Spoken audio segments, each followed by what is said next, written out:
Bonjour, bonsoir, bienvenue à tous et à toutes. Je suis content de vous retrouver. Aujourd'hui, on parle de santé masculine, on parle de prostate. C'est un sujet qui est important, c'est un sujet qui touche beaucoup d'hommes et j'ai l'immense bonheur de faire ce direct, de vous présenter ces contenus avec deux amis, deux collègues, les docteurs Daniel Perrault et Jessica Perrault-Bishop, la mère et la fille. Merci d'être là, vraiment.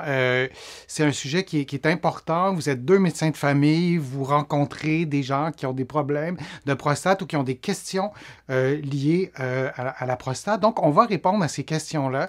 Une prostatite peut-elle se transformer en cancer de la prostate? Oui, ben c'est une question super intéressante. Puis en fait, j'ai trouvé l'information sur la Société canadienne du cancer qui dit que oui.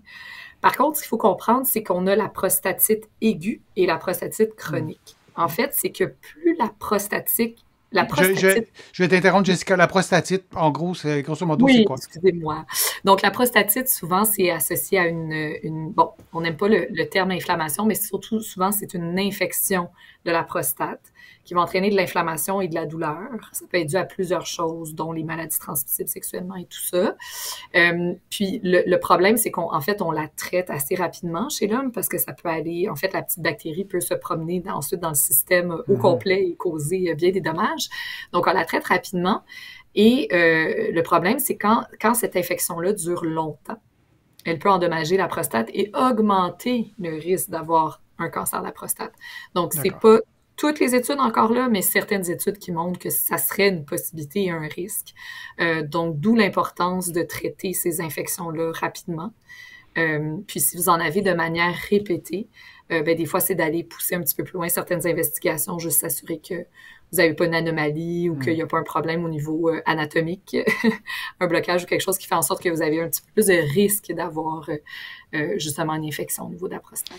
Quand tu dis longtemps, sans être ultra précis, là, mais grosso modo, longtemps, c'est quoi? On parle de quel délai à peu près? Je ne sais pas exactement le délai, mais tu sais, quand on regarde une prostatite, on va la traiter quand même sur plusieurs semaines. Donc, tu sais, c'est sûr que si on parle de quelques mois, on fait un traitement, ça ne fonctionne pas, l'infection persiste, je pense qu'il y a plus de risques à ce moment-là. D'accord. Donc, tu réponds à ma question. Donc, normalement, on parle de quelques semaines et ça devrait être réglé. C'est ça, Daniel? Oui. Oui, c'est surtout c'est un aspect quand même assez important là, parce que c'est rare qu'on ait à prendre des antibiotiques pour plusieurs semaines.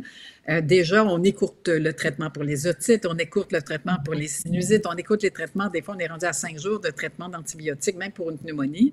Mais pour la prostate, c'est une glande dont il est nécessaire de traiter pendant plusieurs semaines. Alors, il faut être patient et pour vraiment s'assurer d'éliminer les bactéries parce que sinon, on se retrouve à devoir recommencer des cycles de 4 à 6 semaines. Alors, c'est quand même quelque chose à prendre au sérieux.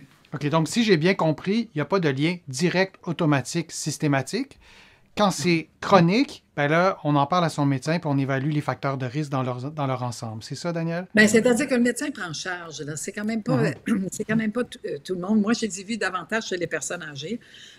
Et donc, on a à suivre ces patients-là. Ils sont suivis par les médecins et les médecins connaissent. Je ne suis pas sûre si on connaît tous le lien avec une augmentation du cancer de la prostate, mais néanmoins, ça fait un assaut, une inflammation qui est chronique et pour laquelle il y a une certaine augmentation du risque. Là. Alors, mais c'est surtout, c'est des prises en charge. C'est pas tellement des jeunes qui doivent dire à leur médecin, écoutez, il faut que je sois soigné longtemps. C'est des prises en charge sérieuses. Oui. Je vous remercie vraiment beaucoup d'avoir été présent durant ces contenus qu'on vous a donnés. Merci aussi pour vos questions. Merci Jessica Perrault-Bishop. Merci Daniel Perrault de votre collaboration. C'est toujours un grand plaisir de travailler avec vous en amont. Donc, tout ce que vous n'avez pas vu, vous, durant la vidéo, qui ont été travaillés en amont, vous avez travaillé très fort pour préparer ces contenus-là. J'espère que vous porterez bien. J'espère que vous, en fait, pas j'espère, mais vos patients sont chanceux de vous avoir. Avez-vous un mot de la fin, Jessica, à nous dire par rapport à ton expérience, toi, Daniel, aussi, par rapport à vos patients qui vous consultent pour des problèmes de prostate? Bien, en fait, moi, je dirais juste, soyez pas gênés d'en parler. Puis, il faut pas que ça devienne tabou de parler de votre prostate et de vos symptômes urinaires.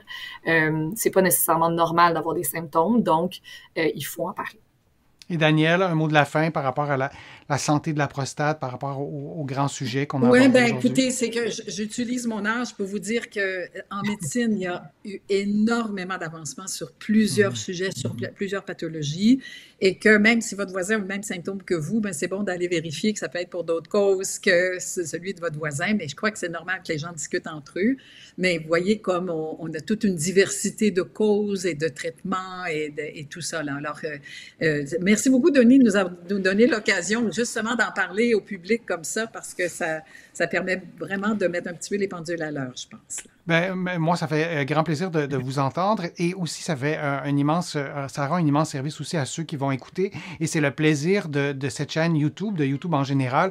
On peut écouter ces contenus-là dans le confort de notre foyer, ça reste confidentiel et vous allez peut-être aussi être outillé, peut-être aussi avoir développé un vocabulaire. Parfois, c'est des choses qu'on ne connaît pas pour en parler à votre pharmacien, en parler à votre médecin. Merci beaucoup, Daniel, Jessica. Merci à vous, internautes, et je vous dis à une prochaine fois, à un prochain direct, à une prochaine vidéo.